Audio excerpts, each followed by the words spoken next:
welcome everybody. Misclick on the mute button there. Welcome everybody to Chalkcast, episode number 92. Is that what I wrote out? I think it was 92. We are here live, joined by the fellas. And there's been a lot happening, actually. We ended our podcast last week, and then basically all the news came out. So that was pretty sweet. We definitely could have talked about that last episode if we waited one day, but it seems that wasn't the case. And also, there's something that hasn't been announced. We want to get right into this big announcement that we have for you guys. I don't think I should have the honors of taking it personally. So I think I'll send it over to Big Siege. CJ, take it away. This is massive, guys. Is everyone ready? We all here first before we do the big announcement. Obviously, the YouTube voters, you guys are here, but we have a massive announcement. I would say it's probably the biggest thing we've done. It will be the biggest thing that we've done. Aside from going on, our Patreon trips, obviously, which is great content for us. But this is huge.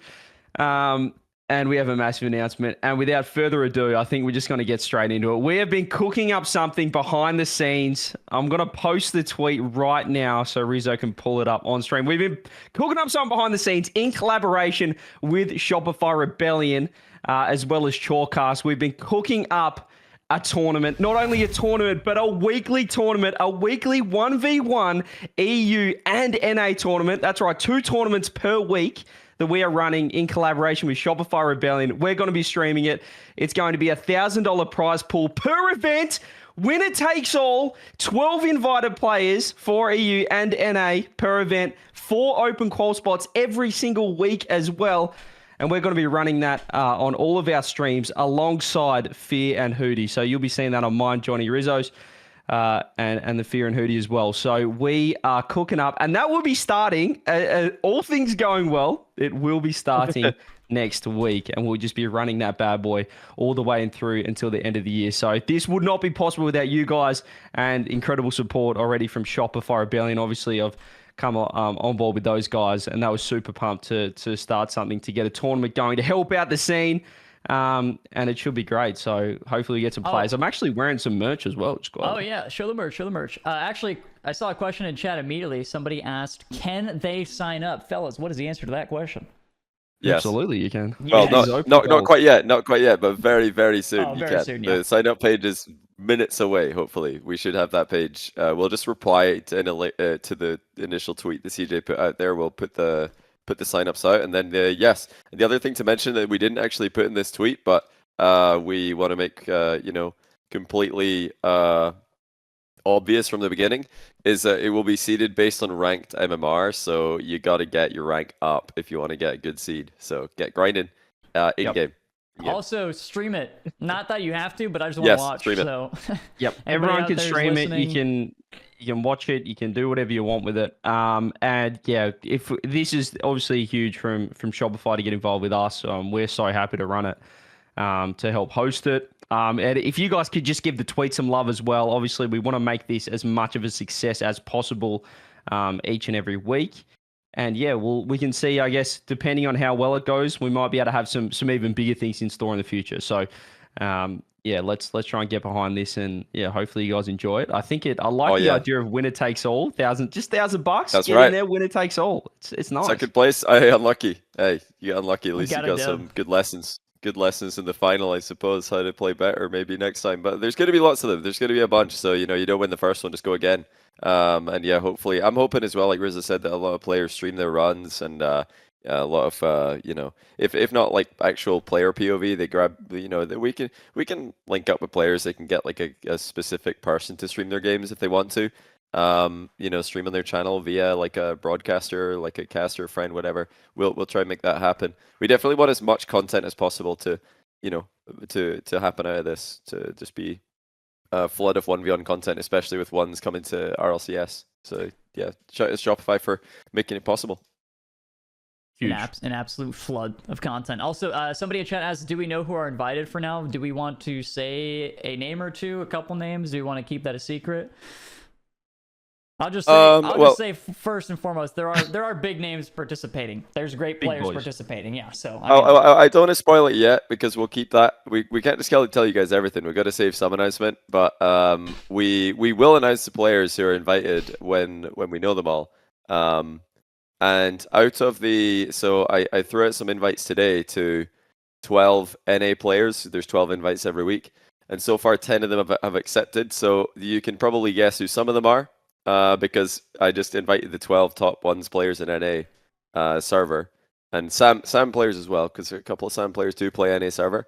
So yeah, it's stacked. It's already like super stacked, and we should be able to announce NA very soon. EU actually lagging behind for once. EU needs to hurry up and it is respond time to my zone though. DMs. It is a bit late, so True. we'll give them a day to wake up and sort their stuff out. But yeah, hopefully we can get the Johnny Boy 1v1 pool. I feel like Johnny just goes, "Hey, you want to play a tournament? You actually have to pay $1 million." They're like, "Hell yeah, I'm playing on Johnny's." Like, they're in. So yeah, sure. Yeah, rest assured, we'll get all the players in. If if you don't get invited, if you don't get a spot, open quals every single week to grab a spot into that. And there's a few logistics we can work out later on. Whether we keep the inviter, whether it's say I don't know, we're kind of spitballing here, but if you get top X amount, Johnny, maybe I think top eight will auto qual again for sure. Yeah, They'll just get an auto invite to the next one. You win a round of it's a single elimination. So if you just win your round of 16 match, you're in the next one automatically. Plus like probably the 4 highest rated / highest achieving other players, the players who've lost. We'll definitely try and keep not forcing everybody to make that open qual run, as we've criticized that quite a lot this season for RLCS. Be a bit hypocritical if we then made everybody do that. But it's stacked. I mean, 1v1 is super stacked in EU and NA right now, so some players will definitely have to go through those open quals because there's just too many. 16 every time. Did we say when the first one is? Because we can say that. Do we tell everybody that? I think we're starting this Monday and Tuesday. So if you guys would like to qualify for this one, we'll be having open quals for EU this Sunday. If you're a European, and now this for the VOD as well. This will still be this Sunday. Hopefully this VOD goes out in the next. It'll be Sunday 13th of October. Sunday. There you go. Sunday the 13th. Yeah, Sunday the 13th of October for EU, and then Monday will be open quals for NA. That'll be the 14th of October. And then the main event for EU will be on that Monday as well on the 14th. And and then NA on the 15th on the Tuesday. So that'll be every single week as well. So every week you guys will be seeing EU main event Monday, NA main event Tuesday, open calls the day before for each event. And we're just going to keep running this bad boy and just seeing how we go. I cannot wait for it, actually. I think this is a great format. I think we keep the train rolling. Yeah, I think... I got to clock in and stream a little bit, watch some games, but I'm actually pumped. I'm pumped to watch some 1v1 action. I haven't seen much of it in a while. We have the RLCS announcement too, where there are going to be, I don't know exactly how it works. There's going to be one RLCS matchup at a major. Is that right? It's just one match. Yeah, right? That's right. One match. The winner of I think for split one, it's Europe and South America. So the European regional champion for ones for the first split will play the South American regional champ. Then split 2, it'll be MENA versus NA. Then Worlds, it'll be the winner of Major 1 versus winner of Major 2. So there's a legit path to being a 1v1 world champion in 2025 RLCS. And this is already caused, I've seen quite a few threes players get on the ones grind and start, preparing for that. Because it's going to be prize money. It's going to be, legit tournament practice and a chance to be a world champ in maybe even a second game mode for some players. It's crazy. Yep. So hopefully we get a few, those who are wanting to practice for RLCS into this. Now, a lot of people are asking how many events, how long is this going to go for? Let's just say this tournament format, this Arm the Rebels Cup will be around for EU and NA until the end of the year at least. Let's just say at least, okay? I think we'll probably be stopping for Christmas because I think everybody wants to take a break, but we'll probably stop for Christmas. Running this until Christmas, so we'll at least get, I guess... 10 weeks. 10 of each. So you'll just see 10 weeks, 20 events before Christmas. And then we'll just leave it at that for now. Okay, but until we run out of money. Sub to the Patreon. Sub to the Patreon right now. The funds have never been more in dire straits. No, actually, we're not paying for this one, so it's fine. We're actually just we're running it. We're producing it. Shopify. Shopify paying for this, so we're just making it happen. Yeah, we're just hanging out. For us, we're not depleting our funds to run a tournament like we usually do. Yep, W. Can we get a W Shopify in chat? If you want to reply to the tweet, maybe a W Shopify as well, because as the esport may, people as other people are pulling out, we're making things happen, and Shopify Rebellion have been at the forefront of that. So it's maybe if you guys can reply to that, that'd mean a lot to them, mean a lot to us as well. If we can make this a success, we need to. Oh, and by the way about them, I know CJ's a paid actor. Obviously, he's a Shopify content creator, so you guys can't believe anything he says anymore. No, that's true. That's true. But Rizzo and I are not. Well, at least I'm definitely not. Rizzo's not. I'm not being either, paid under the table. Yeah, so I'm yeah, not. there's nothing. So you can trust us when we say that. Yeah, Shopify have been great to work with. They're super easy. Anytime you throw any question at them, immediate response like, yeah, sounds good. And we're just like, great. It's instantly like, looks good to me, and we're like, okay, cool, looks good to them. Let's go. Yeah. Yeah, running tournaments is usually hard. It's usually really difficult to get stuff like approved and confirmed, and it's hard. So yeah, the Shopify have been great. I do want to add as well, for those who are like, what's with the naming, the branding stuff. The Rebels Cup, if you're unaware, they ran this branding and I guess IP in a Street Fighter tournament. With Shopify Rebellion, so they want to keep that going, which is why it is the ATR Cup. They actually have this is the Street Fighter merch. I'll stand up so you guys can see it. But I mean, potentially, if this goes well enough, would anyone be interested in some merch? Obviously, not with this. I don't know, with maybe a different front. Maybe the boys on the front. Stand up a little bit. Oh, yeah, turn around, shake that thing a little. Come on. Okay, hang on. Hold on, don't be shy now. Come on, let's see it. Oh, I played that character one time. I don't know his name. Wait, CJ, you're too high. You need to crouch. Yeah, crouch. Squat a little bit. Yeah. Yeah. There it is. See, am I the only person? I can't be the only person, by the way. It looks really cool. I love the branding, but I can't be the only person that the first time I saw this, I thought it said "Arm the Rebels Clip," and I'm embarrassed that it took me a long time before I realized it said Cup. I must have seen this graphic like 20 times, and I thought it said Clip the entire time, but it's Cup. So we saw it looking good, CJ. Cup. We're looking good. Maybe we can get some merch for the Rocket League edition of the Arm the Rebels Cup, but we're excited. We're pumped. Big things happening. Big things happening, fellas. Big things coming. We got Arm the Rebels going through, and I think we've had a lot of stuff going on as well in Europe. Let's just get into the thick of it, huh, fellas?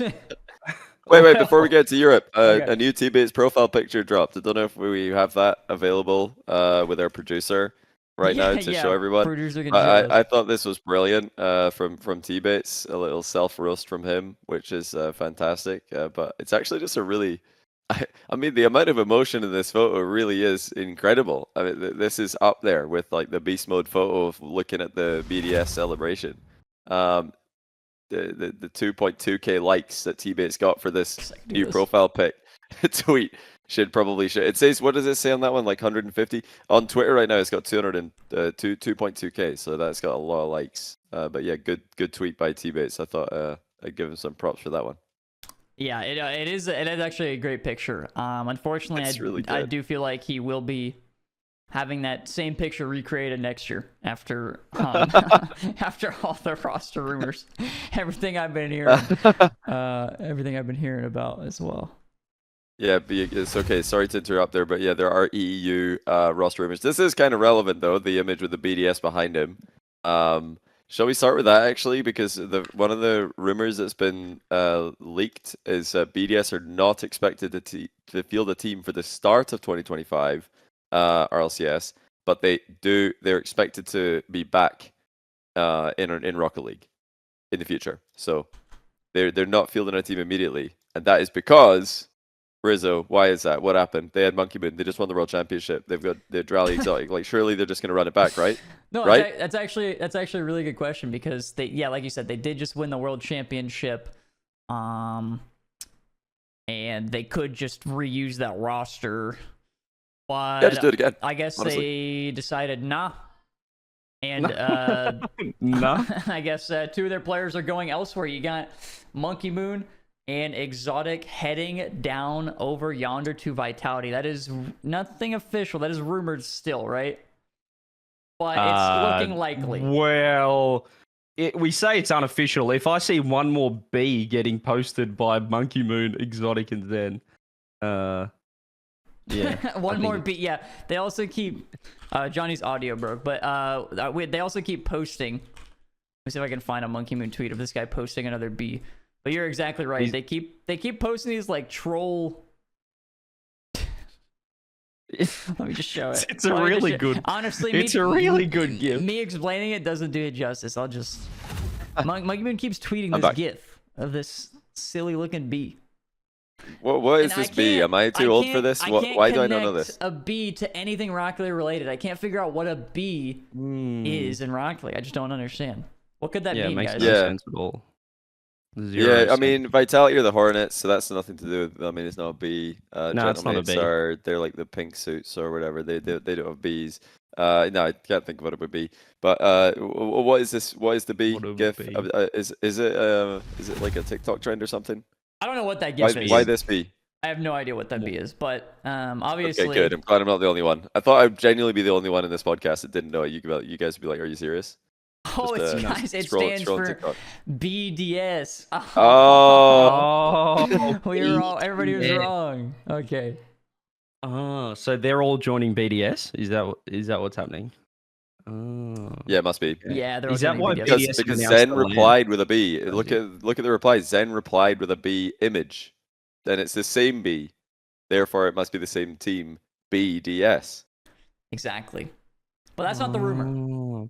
Anyway, yeah, okay. like we said, the rumor is that M0nkeyM00n and ExoTiiK are heading over to Vitality, and that's probably the biggest move. Yeah, for sure. I don't. Is it possible for there to be a bigger move? Just the world champs immediately shifting over, as well, which leaves as well the other remaining piece of BDS, Dralii. He is rumored to be going to Corp for Rise as well. So you have a roster of Vatira, Atto, and Dralii, and then another roster of M0nkeyM00n, ExoTiiK, and Zen. Now, Dralii is probably, I'm gonna guess, your two big rosters in EU. Also, apparently, KC announced that's official. Yeah, Dralii's confirmed. That has to be the fastest move I've ever seen from a world champion to just be on another team within, like 3 weeks of winning a world championship. He's signed to another team. 2 weeks? 2 weeks after winning a world championship, he's like, see ya. I mean, I guess they all kind of just went, see ya, after that one. And that's massive. So, I mean, Dralii's a fantastic player, but then you could also say that this new Vitality, you're basically just getting, Zen for Dralii. I mean, I'd say it's an upgrade. I'm not trying to diss on Dralii, but it is scary to think that it's just dominated a world championship, won the last 2 lands, and then we'll add Zen to the roster. Is the esport finished? Is probably our next. I think it's more exciting than ever, personally. I can't wait to watch my 2 favorite French teams go neck and neck with each other. Every event. Will that just be it then? Do you guys think it'll just be two teams in EU at the very top, and then a significant and obvious drop off to the third team this season? Will this be the first time in a while that there's not been like a 4 top teams in EU? I don't know. I think it'll still be competitive, but I think it's like. Do you think they're going to dominate like G2 Gen G did, for example? That's probably a better way to phrase this. Yeah. Because G2 and Gen G were like a clear, in their own level, and then there was a big drop to like everybody else. Will that happen in EU? Third team? Who's the third EU team that's competing? I mean, Seiko's team. I don't think it's going to be a top 2. I don't think it's going to be. I think it's hard to say whether KC like off the bat are going to be unbelievable because. I mean, obviously you can say Dralii's better than Rise, but we saw KC not even make a main event one time. So, I think it's hard to say they're just going to be a G2 Gen G level of dominance is pretty tough. I could probably Vitality are going to do it, but again, like they haven't been the most consistent. Like BDS weren't the most consistent team. Vitality weren't. They were sort of always around the mark, but. I don't know. It is easy to say that they're just going to dominate. I kind of want to say they won't dominate. Let's look at some of the other so tryouts have also been leaked, and apparently in Europe, Seiko has been trying out with, well, one of his previous Gentlemates teammates and then one non-previous Gentlemates teammate.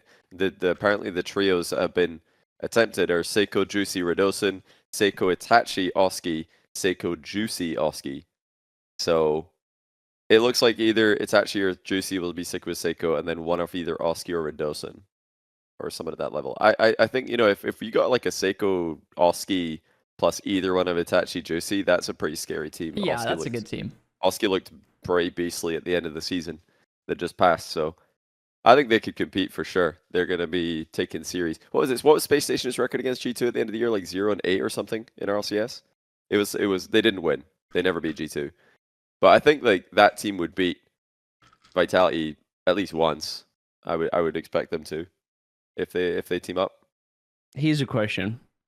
Do you think that this move, like you've got a world championship team instantly, not really disbanding, I guess, it's kind of just adding Zen to a world's team and changing org, isn't it? But do you think that you've got a G2, made the grand final, super consistent, major champs, but they get beaten by a BDS that is now upgrading? Do you think that puts a question in the back of G2's mind to think, should we be, looking around as well? Should we be trying to... What do you mean we?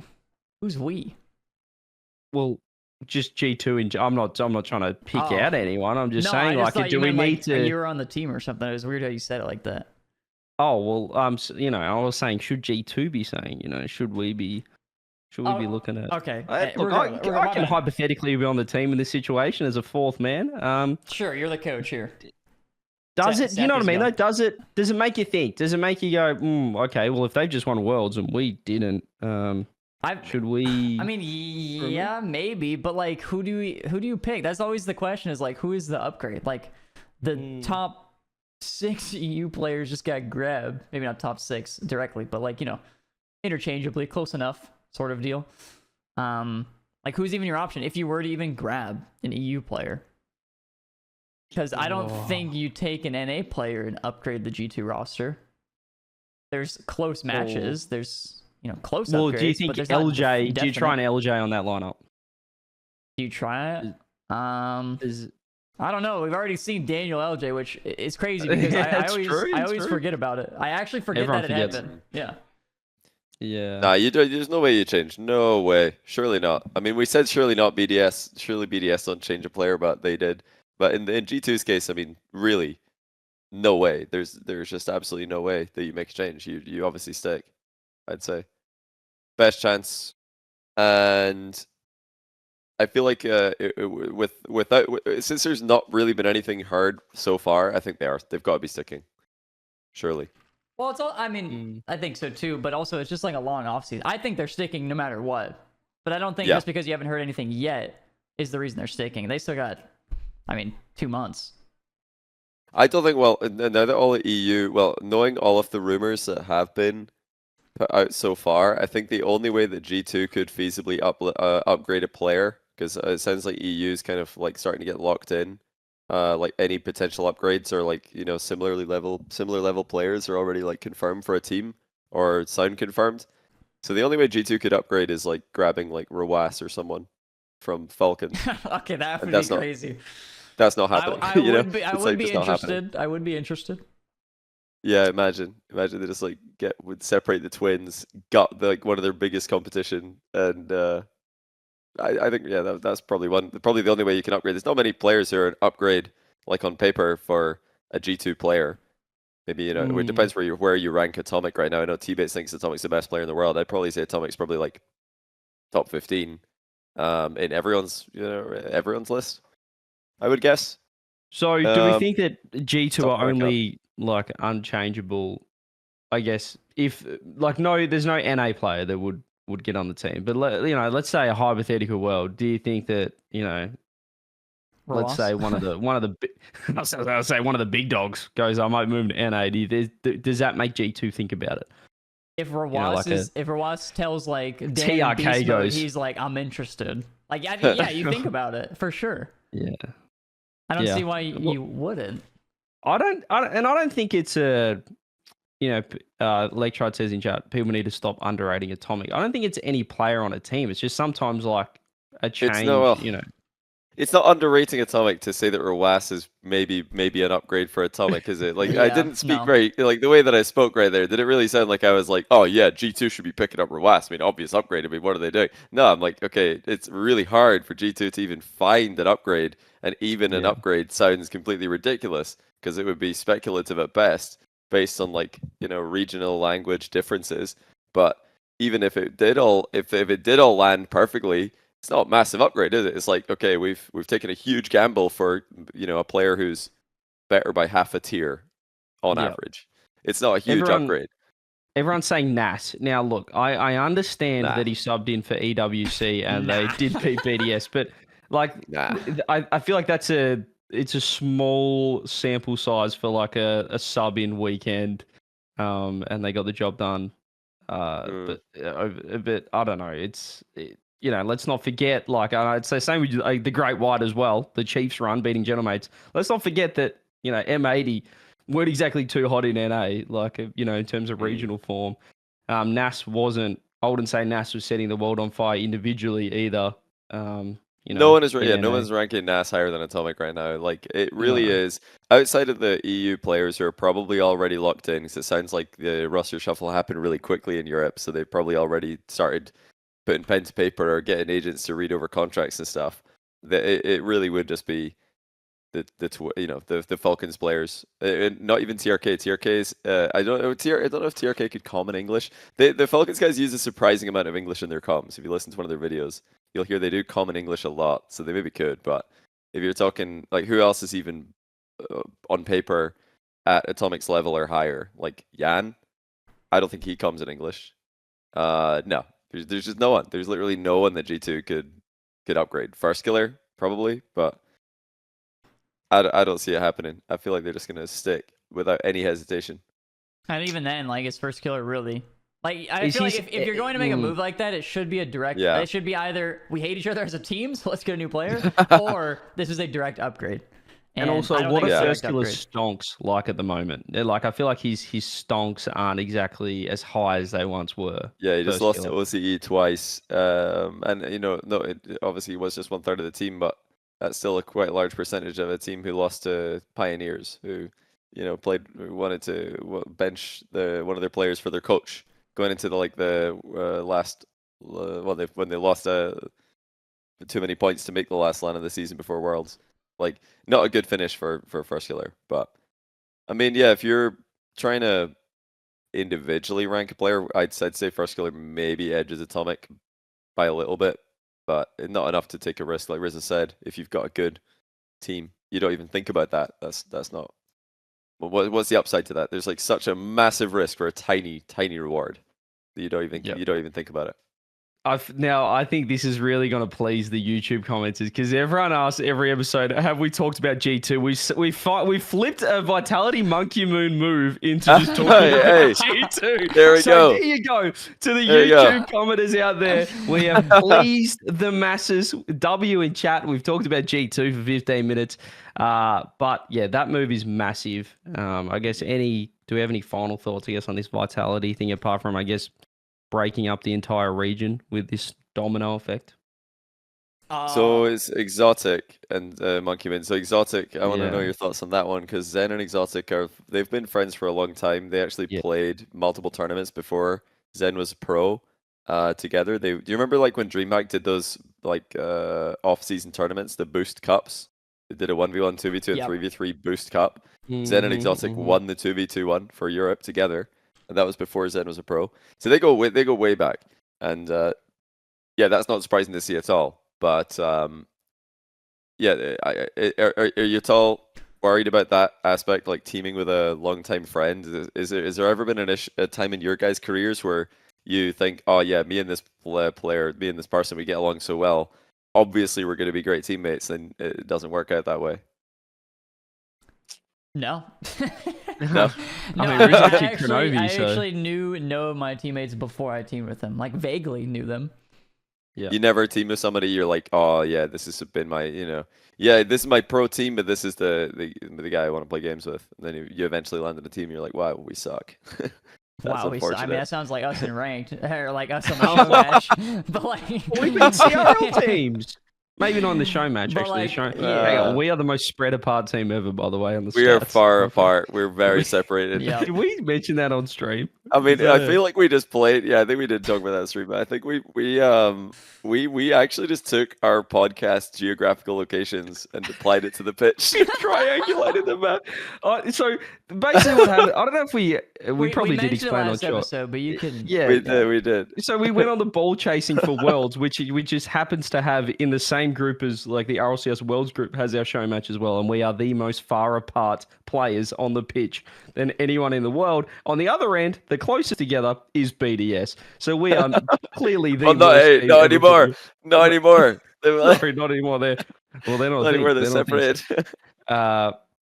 Anyway, maybe we couldn't be closer together on the pitch, but we've outlasted them off the pitch. They couldn't even make it 3 weeks into the off season. So yeah. Rizzo said, "Give me space, let me cook," and we maybe took that to the extreme. We gave him a lot of space. Literally. Random cliff note: we might be the longest lasting roster.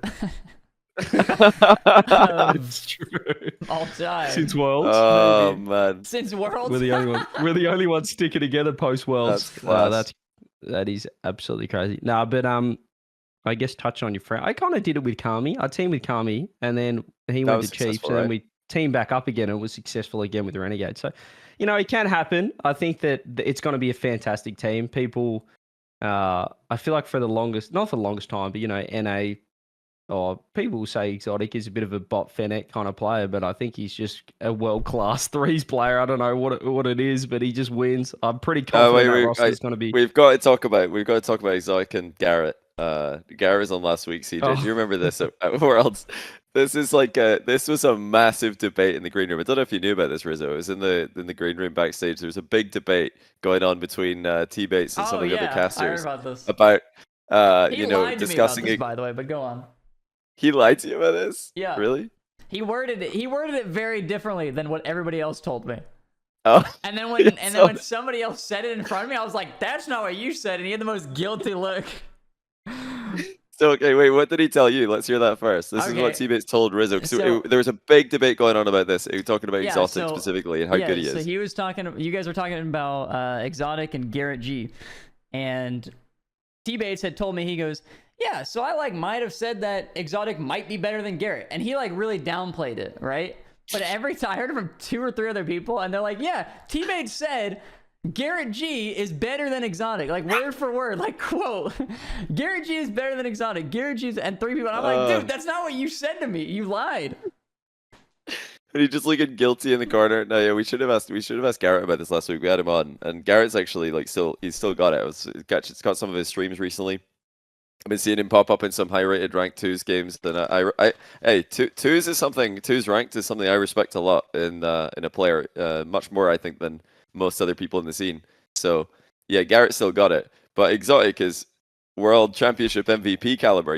He's a different level right now, and yeah, that's there was actually, we're maybe getting ahead of ourselves a little bit here, but there's a discussion about what is this trend going on right now? The all-time grid.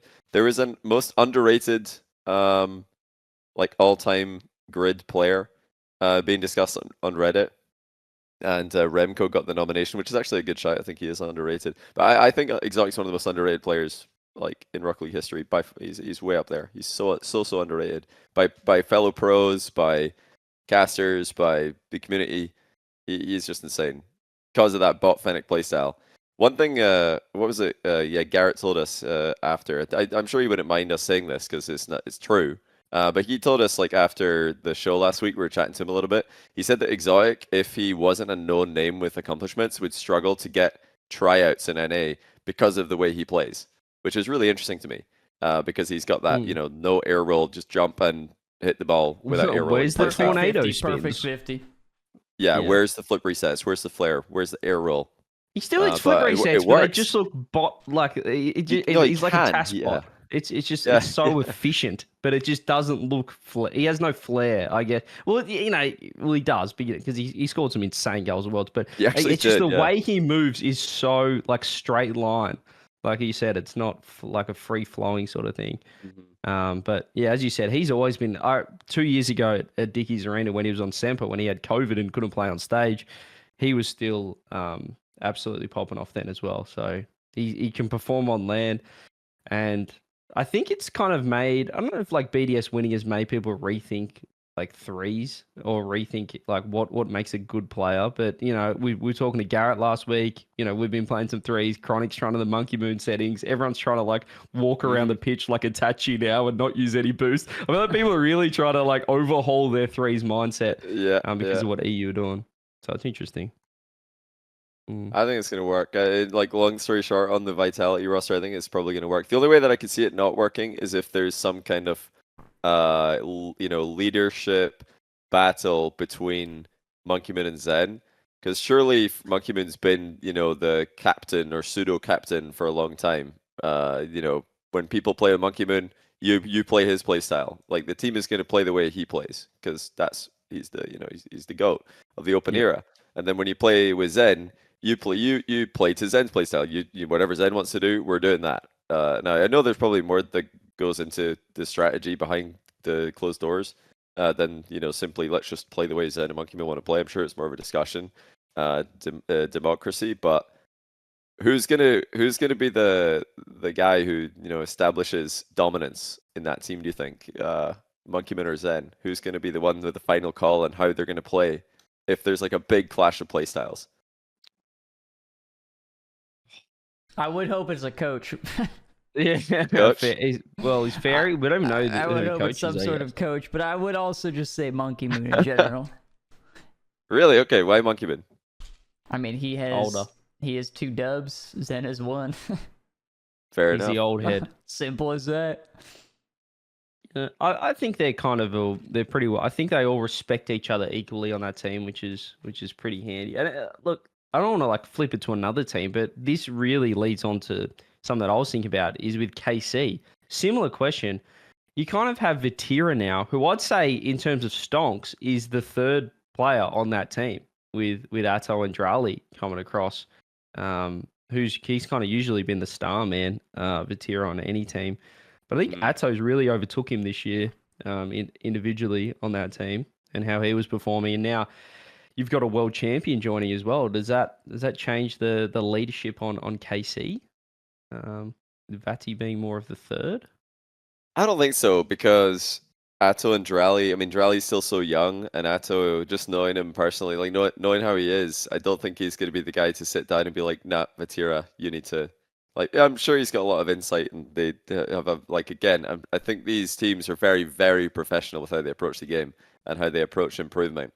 So I don't think that's going to be a problem for them. But no, I think Vati's got so much experience. I'm sure Atto, even though he's like probably had a better season overall, I would agree with that. He has had a better season than Vati. That's not going to make it like, all right, now time for everybody to listen to me now. This is what we're gonna do. They were pretty close. They lost semi-final by a game, so I'm sure they're not like trying to completely just switch everything up, because they were pretty close to the top last season. It wasn't like the previous season where Vitality just smashed everybody. Like the top 4, top 6, top 8 were all competitive with each other this time around. So people are asking us to mention in chat. I'm not sure how where this has come. Well, actually, I know where this has come from because they keep commenting on Moist esports stuff. But Rise and Joyo keep trying to keep. Well, I guess I don't know what they're doing. They're trying to hint that they're joining Moist. Archie's putting up Moist Archie rumors from 2022 or something. Like, have you seen this? He replied with like a shift, I guess, photoshopped Moist jersey on himself, which I think was like when he was rumored to join them in 2022, I guess, season 2020. Oh, yeah. When they were back on Moist. So that's a new rumor, rumor that they've made themselves is Rise, Joyo, and Archie, which is interesting because it's kind of a combination of Oxygen and Moist joining. Obviously, Rise and Archie have teamed together. We obviously know Rise and Joyo have teamed together as well. That was with Oli on Oxygen. Do you know why I believe it? Do you know why I believe it? Do we believe it? I think I might believe it this time. You know, they've been tweeting some nonsense, and I'm like, okay, come on. I'm scrolling through Archie's tweets right now. Yeah, they've been tweeting some. They've been tweeting some nonsense. Comedy. I think it might not be bait this time. Well, I think what I would say is I'm guessing it's on the table. I think it's an option because there was that like rumor or that the leak or whatever you want to call it came out with Seiko, Itachi, and Oski. Seiko, Juicy, and Oski playing. So that means Oski's at least trying out with other people, not named Joyo and Archie. They've got a spot. Rise is available because KC have replaced him with Dralii allegedly. Surely they would give it a go, Joyo's gone and said many times that he would never go back to Rise, though, hasn't he? I think he said that on this podcast. He did say that on this podcast, yeah. Well, he didn't say he would never go back. He said, like, I'm not just gonna like sit here and let you join my team whenever you want or something like that. Something along those lines. Right. And as long as it's on both their terms, it's fine, though, I guess. He never said he wanted a team with him. That's why this team doesn't make sense to me, because I feel like the same thing was with Rise and Archie on Oxygen, where Rise was like, this guy doesn't play the game. And now they want to see him again. But to Archie's credit, he has really stepped up. He was fantastic. Yeah, they played really well. They stepped it up massively. So I mean, who else could he be looking to join? Because if Gentlemates are looking to fill out the roster with like Oski or a Redosin, and then Vitality and KC are already done, like looking for players. Like Oxygen and the BDS story in them is that they're not going to have a team. So I guess it's going to be it's got to be that Oxygen roster. Who's left over then? Because you've got 5 teams from EU that made Worlds, and then who would be left out? You've got Redosin, Alpha, and someone. I'm missing someone. Hold on, I'm sorry. I have to fact check this because B Thomas in chat just said, which is true. He did say this. I'm not going to be your bitch and have you back just to leave me when a better option comes around. And then he said episode 34. So let me just fact check on who's that's an incredible dig if you just found that quickly, by the way. There's no way you found the exact episode. But he did say it. That was like a pretty direct I'm pretty sure he said that. I remember that. Exactly. I remember that. We do have to check though, because sometimes your brain can remember things that didn't actually happen when you just confirmation bias want to believe it. But I think I remember that. He said I didn't find it. I know it.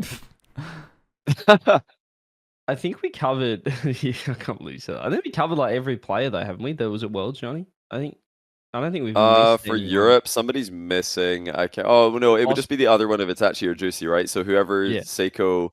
So Seiko, like let's just say Seiko, Itachi, Oski becomes a thing. Then Juicy and Redosin are spares with Alpha, and maybe they just do a tryout. They're like, oh well. We're all French. What's the worst that could happen, right? Guess we'll just form and, like, I don't know, win the first major. As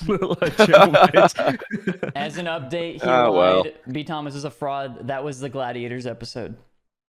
Oh, get called out. Yeah. Not your best work. But the wording, though, I do remember the wording, what you quoted Joyo saying. The wording is true. So look, the entirety of EU's blown up. It's in tatters, and really, all we have confirmed right now, I guess we can say Vitality's confirmed. Like it's pretty much from what we've seen. If we see one more B gift, then I think it's confirmed. Unless that is BDS, like we were thinking earlier. KC's confirmed, and that's it for now. That we have for EU, and the rest is just, I guess, up in the air. There is a couple more things that have happened. There's NA. There's NA, of course. Yeah, there's a couple NA things like OG. Let's shift over. OG has stepped away from Rocket League Esports, which I'm gonna be honest, it's like 6 sentences. I ain't reading all that. Does anybody know if they said they want to come back in the future, or just say 6 sentences? I think you're gonna say 6 paragraphs. It's 6 sentences. Like there's one paragraph. I don't know if it says they'll come back in the future, but for the time being, they have stepped away from Rocket League. Yeah, they said they dipping. Okay, well, see, look, it's easier than reading 6 sentences. Chat said they're leaving for the time being. They're dipping, and then also, Space Station has parted ways with Chicago, which actually. Does SSG hold a player? Does SSG hold players right now? The Hawk the Hawk is still So a player, rebuild I around believe. the Hawk. So LJ's According to the rumors. Gone? Oh, wrong rumors. Okay. So LJ could But- still be signed or no? Well, that's a good question, actually. I don't know. I guess Hoxer and LJ are both officially still on the SSG, so SSG could stick. It'll make more sense. It depends how much money they're going to throw in. If it's going to be LJ FK duo stick. But do we even know? Have Gen G, like, are they all released as well? Like, is FK out of contract, or are they all still? What happened with that again? There was something, right? Like they were all. I Gen think G they did tweet something like they're able to. Gen What G did are Gen G allowing me tweet to again? explore options going into the new season. Get in contact via DMs if anyone wants to talk. More motivated than ever. That's first killer. So I would assume they are restricted free agents. Wait. And then Space Station tweeted out that thing about how it's becoming like increasingly unaffordable to like be an Oregon Rocket League, didn't they?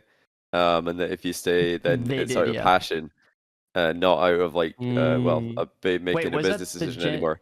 Was that the SSG guy, or was that? It was the... SSG, yeah. It was one of their like their CEO or something. It wasn't. Was it the CEO? Who tweeted that? Was it Unit? It was Sean. It was Unit. Okay. Unit.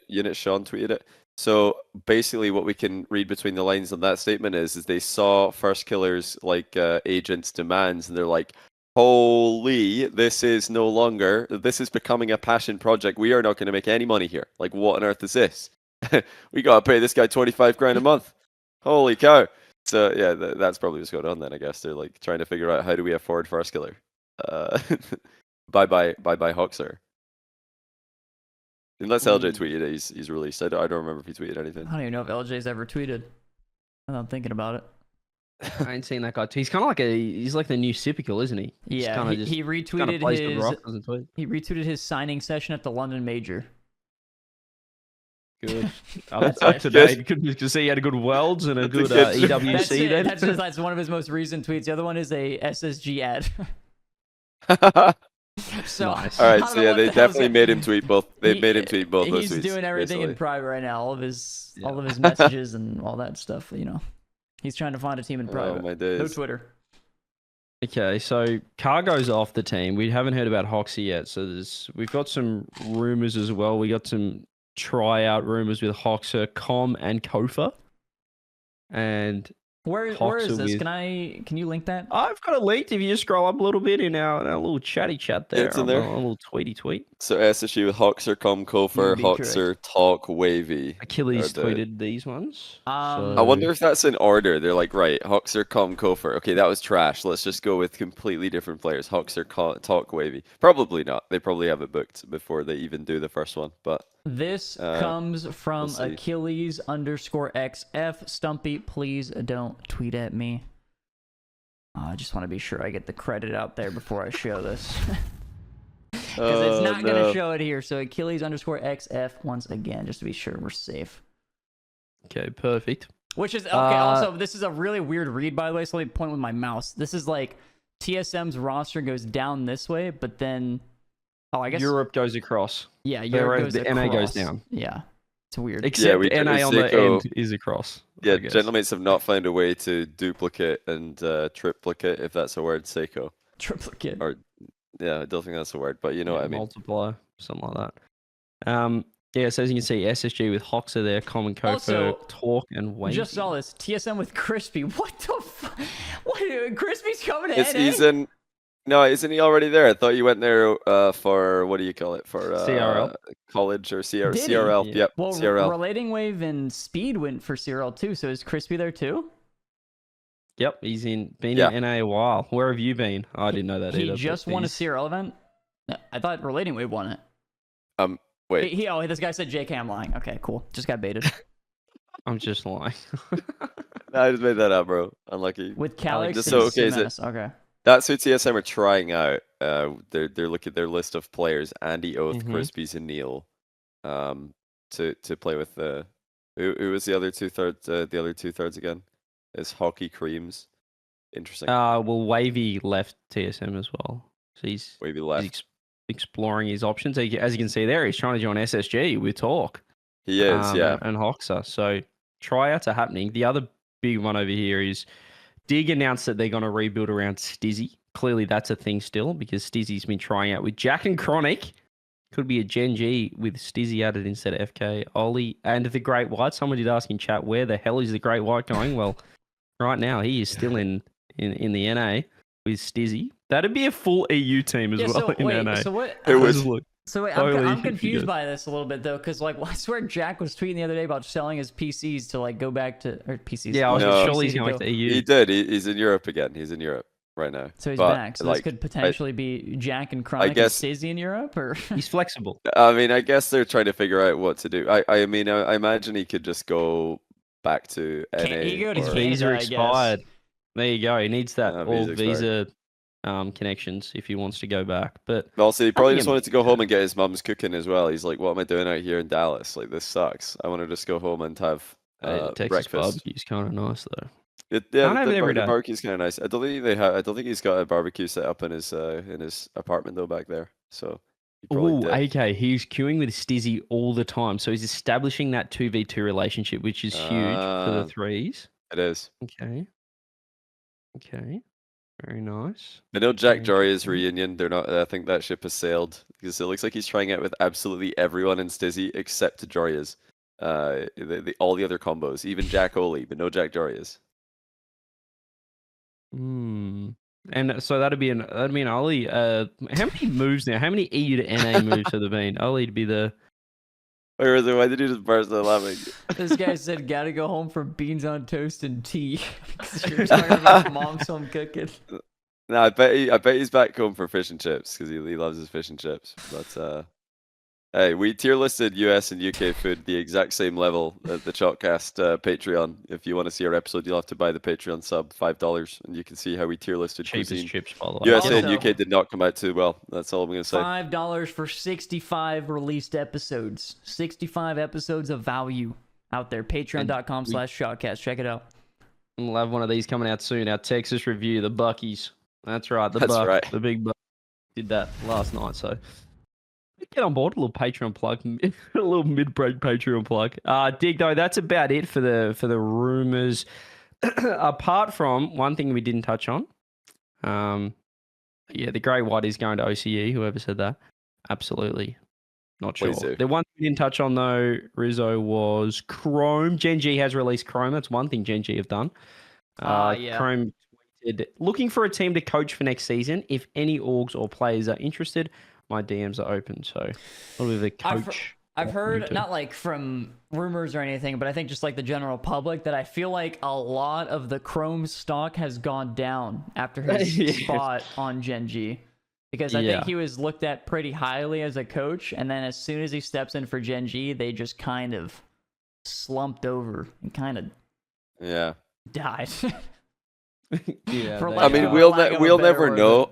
We'll never know since they've just released everybody to do tryouts and stuff. We'll never know like what the org really thought about that. Because if they just released him and got a new coach and kept the whole team, then we'd be like, oh, okay, they definitely are trying to put that one on the coach. But if they're just releasing everybody, we can't really know what happened.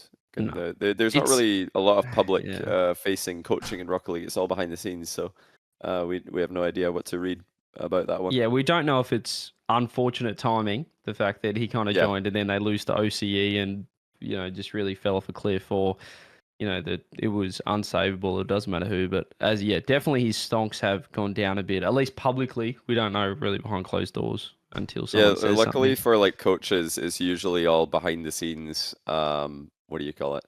Like conversations, and if people in the know who make calls and that make decisions. It's not orgs putting out a poll saying which coach should we hire and the most popular one wins. It's not going to be like that. If he does get a new coaching role, it'll be via somebody who knows what they're doing and knows who to ask about how it went down. What happened with Chrome and Gen G?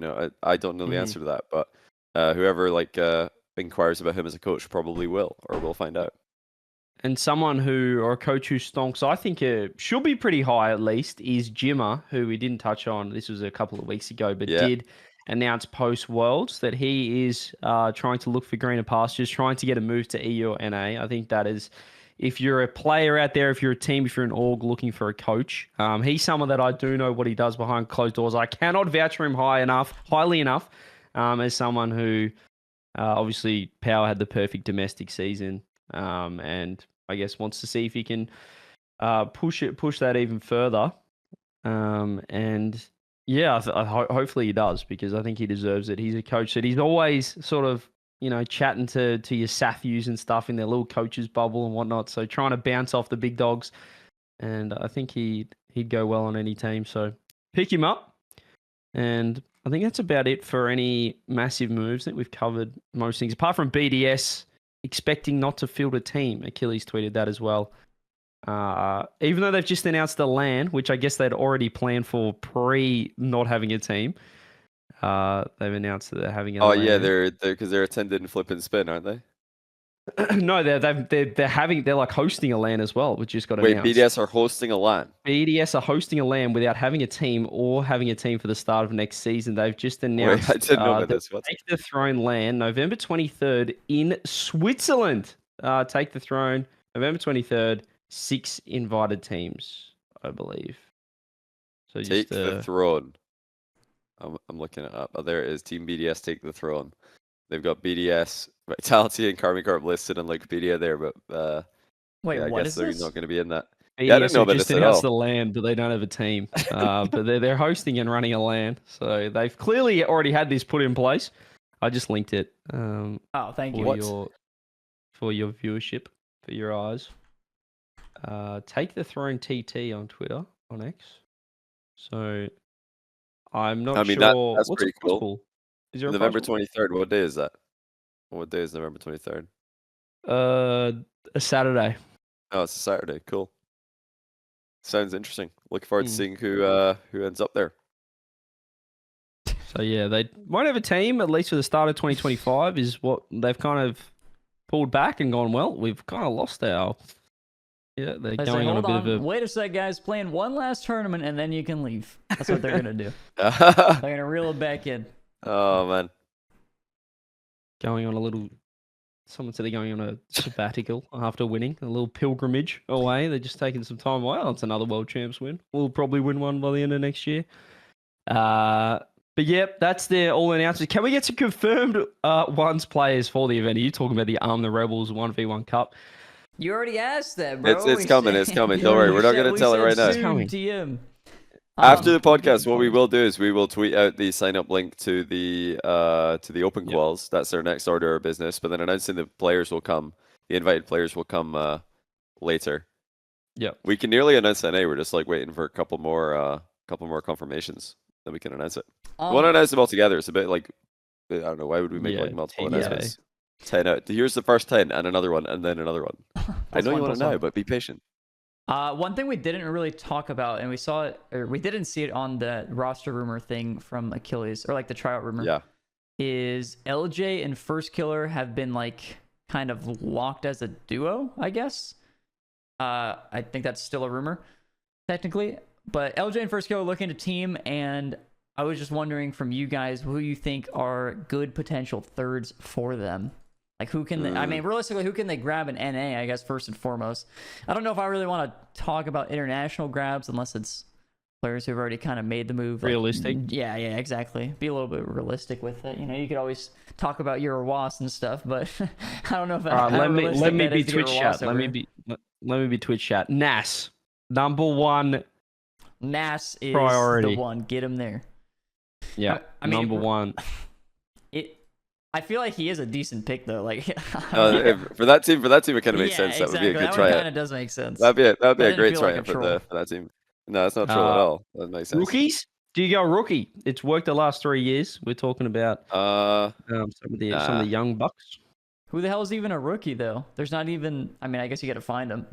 But land rookies like Kofa, Talk, Two Piece. Talk would be like a true rookie, right? Because I don't think he's played in an event. I don't think he's qualified for one, unless I just missed it. But a lot of I think Nas is a way more obvious pick. I like as well. I mean, can they just like stick with one of the other like top NA players like from last season, who's now clearly looking for tryouts? Because we're seeing that in this tweet from Achilles that Jack and Chronic are trying out with other teams. So probably just one of them, right? Probably. I mean, I think Jack played really well, very well actually at the end of last season. So he's the most obvious player that they could go for. in North America?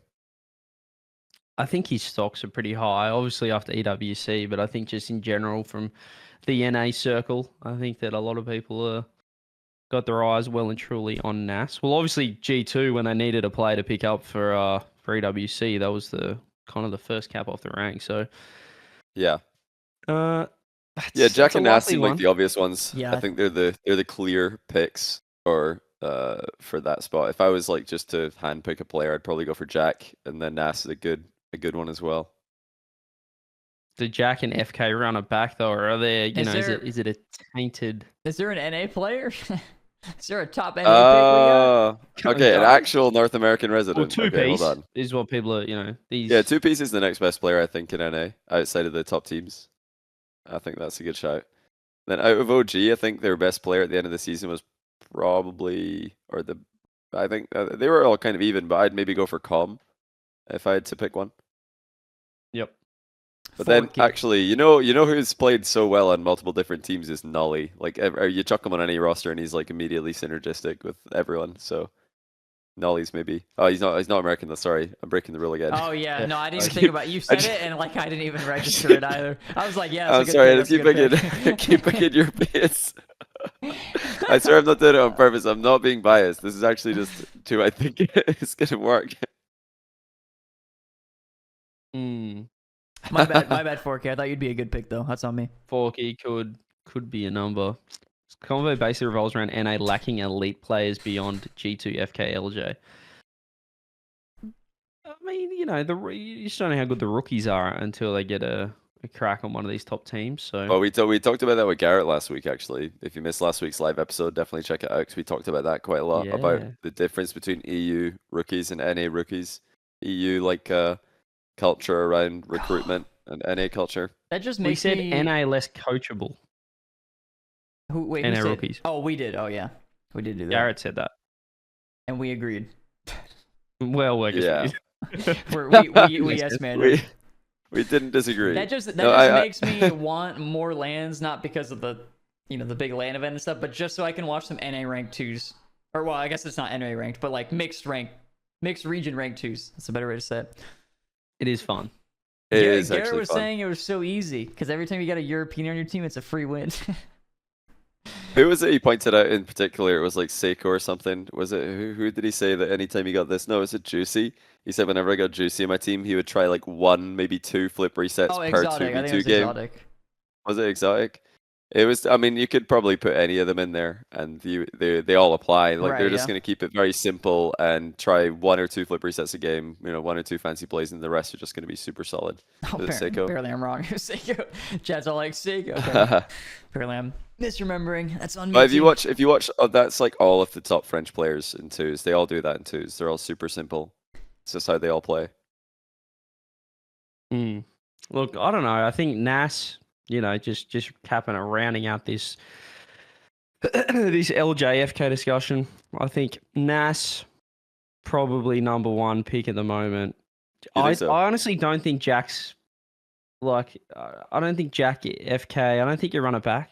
I don't think they run it back. Okay. No, you don't do it. So I don't think that's an option. They might try it. And also, how have we not seen any tryout leaks? Like, who's not been on the Steam friends list looking at the private match? Surely we would know by now about the tryout screams if these two have been looking for third for a while, but maybe they haven't been exactly scrimming. But yeah, let's say Nas is number 1. The Great White, do you throw him in there? Is Jorius?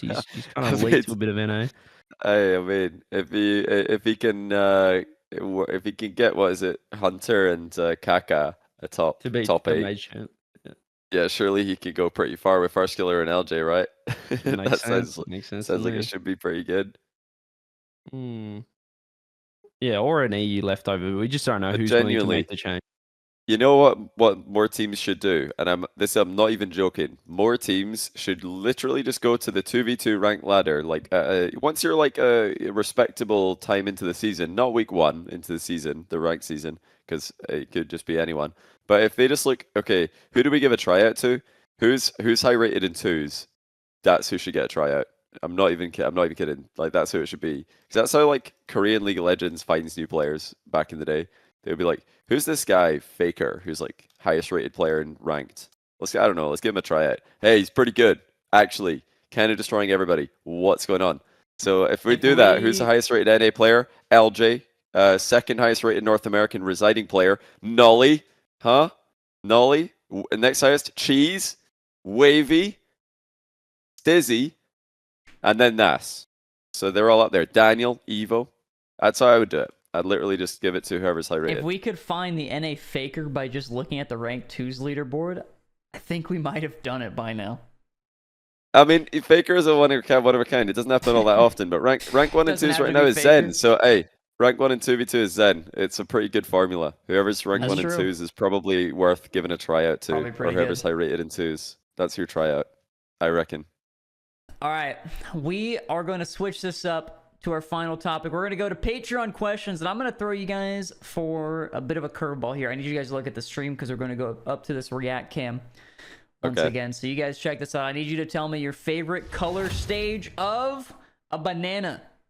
Which part of the banana is the prime position? Which color is looking the best?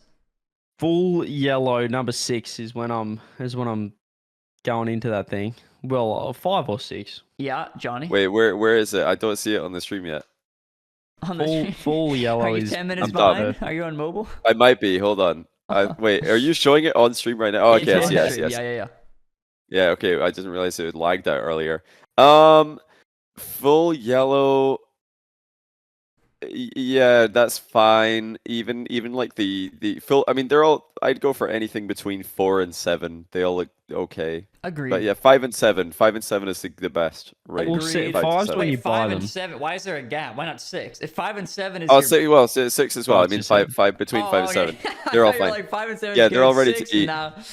Who's picking one? Like, what even is this? Why is this a question? Everyone's just gonna pick when they're yellow because when they're the best to eat. Yeah, like, some people would go for. I know people who would go for 3 because they're afraid of there being like a tiny bit of like the black, like bruises.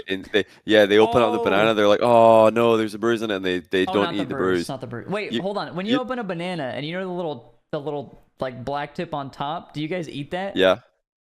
Wait, what? Oh no. Like once you first peel it, there's a little something on top. Do you eat that? Nah, I don't usually eat that. I usually just take it off. I only just started eating it.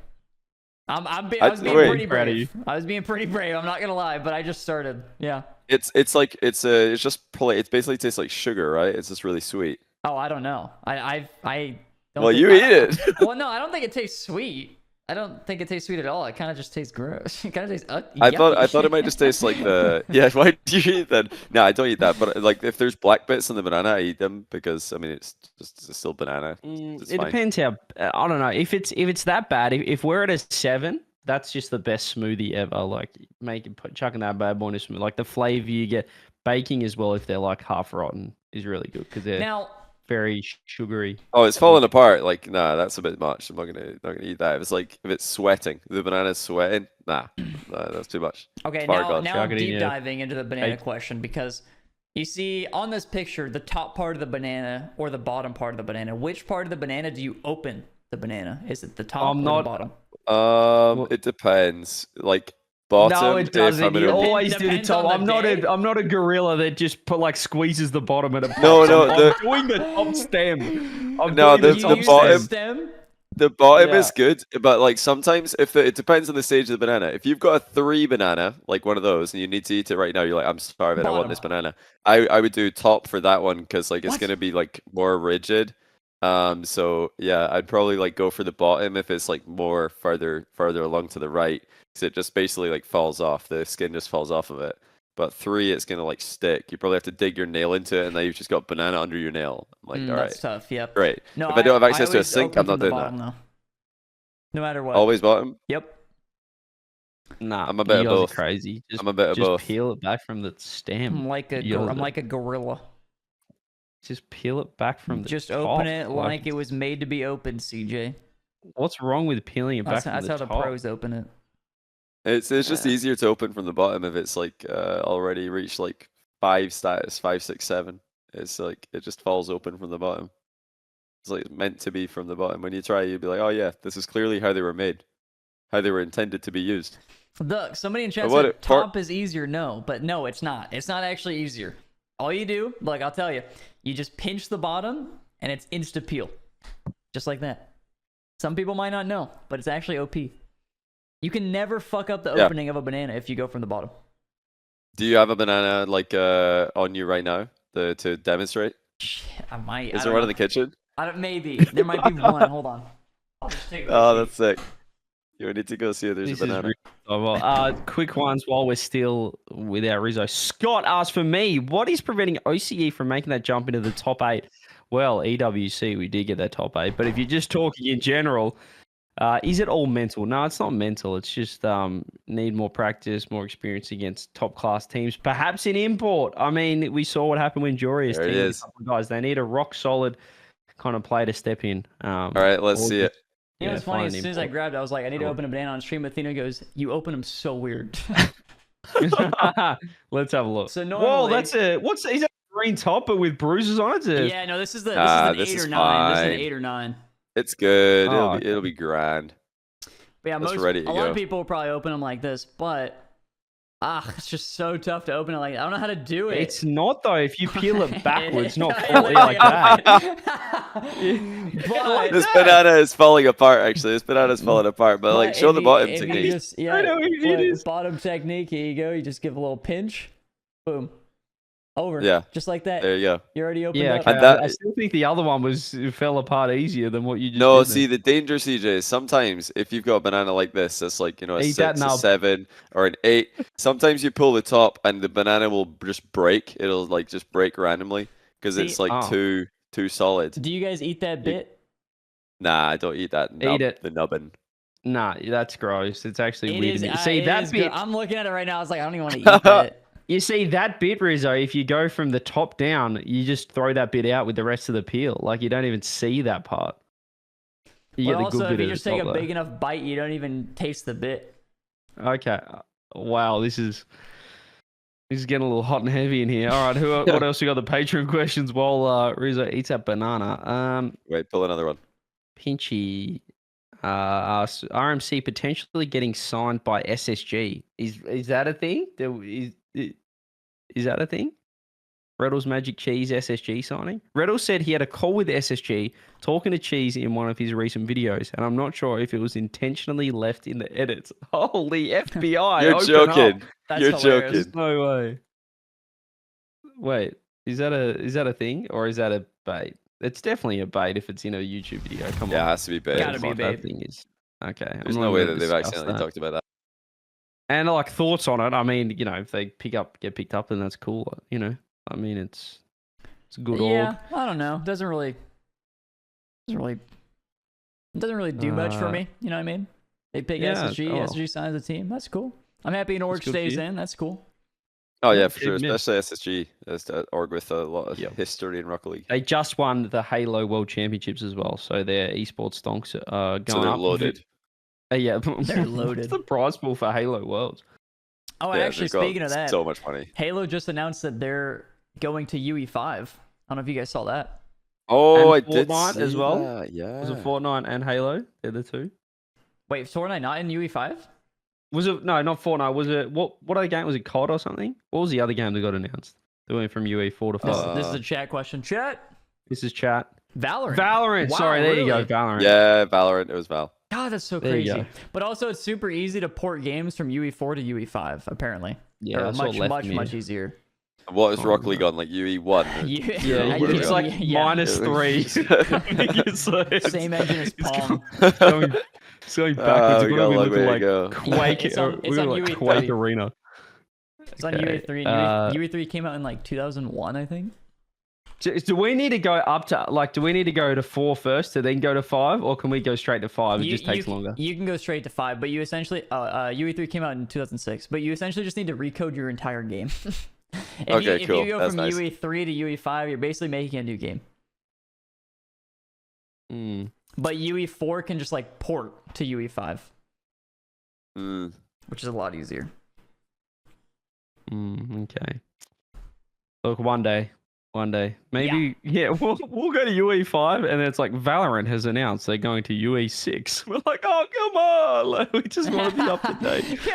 Come on, hurry up! I actually hope Rocket League just stays in UE3 now. I've just accepted it. Why get you don't UE5? hope it stays? Oh yeah. Well, why even get UE5? What's the point? Shut up. Our game is good and perfect, exactly where it is. So I don't want it to change. Rise's dad asked, back to the Patreon queues, what is the biggest single window roster moves of all time? What are the biggest single window roster moves? Well, I guess this roster window will be the biggest, basically, from what we've seen. Yeah, this is the biggest roster move of all time. Like the M0nkeyM00n Zen ExoTiiK like combination. It's essentially Zen to BDS is insane. It's they've taken the world's MVP, the Open Era GOAT, and then they've added the current best player in the world. It's like, what is going on? It has to be this one if it happens. Catchphrase: do you think the French being the best is good or bad for the esport as a whole? Does the language barrier make it harder for the orgs to make an ROI, since the fan base they can engage with directly / meaningfully is smaller than an English-speaking audience?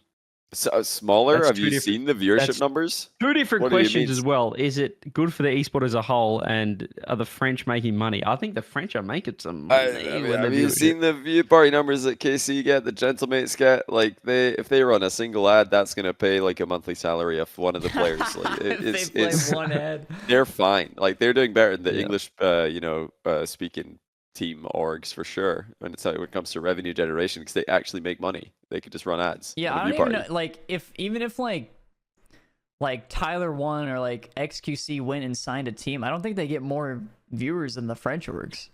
Yeah, it was only like Moist because they when, they were the winning majors and coming second in majors, they were getting crazy numbers as well. So that was obviously extremely lucrative. But outside of that, no English speaking org has made anywhere near that much money from content.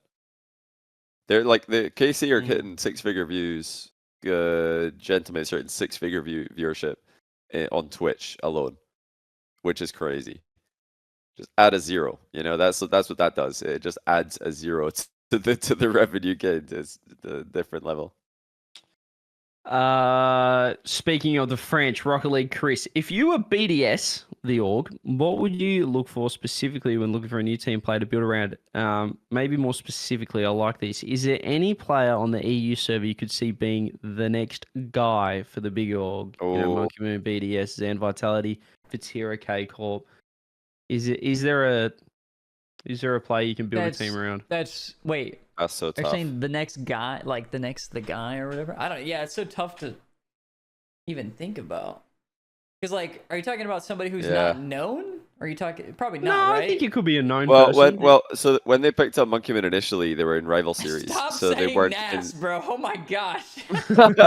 He's the most top player here. Well, the thing is, like, Nas right now is way more known than M0nkeyM00n was when he was picked up. He was, like, M0nkeyM00n back then was known as being a guy who used to be rank 1 PS4 player, was something he's known for, and he was, like, a 1v1 guy who then made rival series with Nolly and Zensas, and they came last. So like they were way down in the rankings when BDS decided to sign M0nkeyM00n. There was Xenomoon, and then I think he joined up with, was it Clayx and who else did he play with? Mark by 8.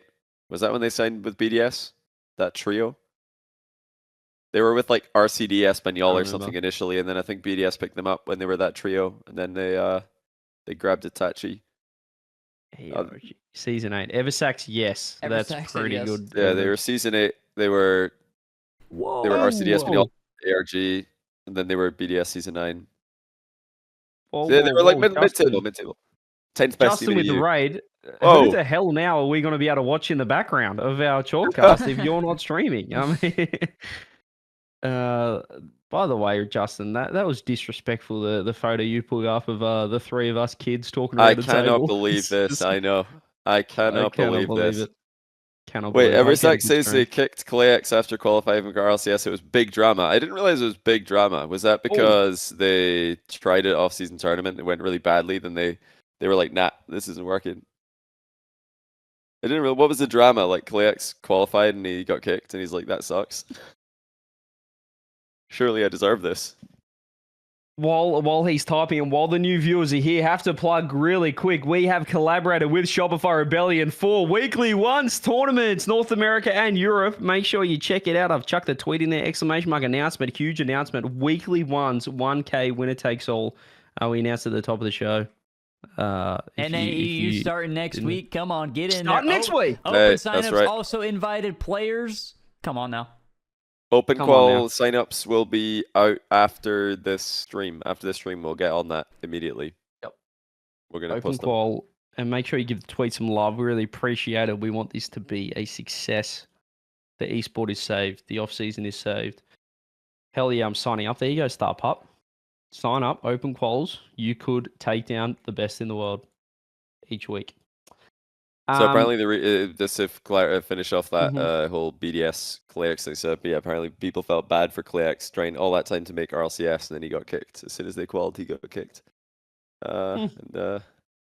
Yeah, then they picked up extra and won everything, so can't really feel too bad about it, I guess. He didn't get to do the Mark by 8 like Mike Wazowski tweet, because they just went and won everything. Quick one here, an update from Pinchy, i.e. Detective Pinchy, has gone over the Cheese Reddles YouTube video that has now removed the section where Reddles said he had a call with SSG. The plot thickens. Maybe they have been or are being signed by SSG. It's either an actual leak or the best bait we've ever seen. Wow. Sending out detectives to the Chalkcast to report on this about the lead conversation with SSG. I wonder if it's true. Wow. That is absolute. That would be crazy if they're hoping that someone goes back over the video to see it's been removed. Yeah, well done to them, but maybe it is. I believe that it's perhaps not bait then, and maybe they've accidentally slipped up, but we'll see. Still a lot of water to go under the bridge. Rise's dad, another question from the Patreon to round it off. Would you guys say that Archie and Rise have similar playstyles and or patterns? Immediate gut reaction, no. I would not say so. No. Thinking about it, kind of in a way that like Archie loves to be third, like finisher, coming in, third man, strike, like tap in merchant. He's probably more of an Archie, but Rise was kind of known for that as well. Of coming in with the finishing blow with some precision shooting. Archie's a bit more of a sit in net kind of operator though than Rise is, I'd say. He definitely. Archie's like straight up admitted to intentionally letting the ball get closer to his net so he can get epic saves instead of saves, therefore getting more points per game. And this is not something I believe Rise has ever been accused of. But apart from that, I'd say Archie, known for booming the ball a lot, accelerates the play a lot. Rise, opposite, likes to slow the game down, lots of mind games on LAN. Likes the bumps. He likes to stop the play slow. So yeah, they're super different to me, at least, especially on LAN though. Rise is very controlled on LAN. Archie's more like just bang, let's just hit the ball, smack it, bang. Yeah, just booms it. I think that's gonna do it. I think that's it. GG's. That's going to be the wrap-up, fellas. We appreciate you guys all for watching, for listening. If you missed any part of Chalkcast, especially those new viewers in chat who just came from the raid, be sure to check it out on YouTube, Apple Podcasts, and Spotify. Also, check out our Patreon. We have 65 bonus episodes released. So if you go and pay $5 and even cancel it, I'm going to say it, even if you go cancel it, you still get 65 episodes worth of value. You can go watch them. I know a couple people that do that, so feel free, whatever. There's 65 bonus episodes out there, so patreon.com/chalkcast. Be sure to check it out, see if you find a bonus episode that you like. Go watch it, all that good stuff. We appreciate you guys as always. Thank you so much for the support. Join the Discord as well, and we will see you all in the next one, guys. Thank you so much. See you Monday for the tournament. Peace! ATL Cup! Ooh.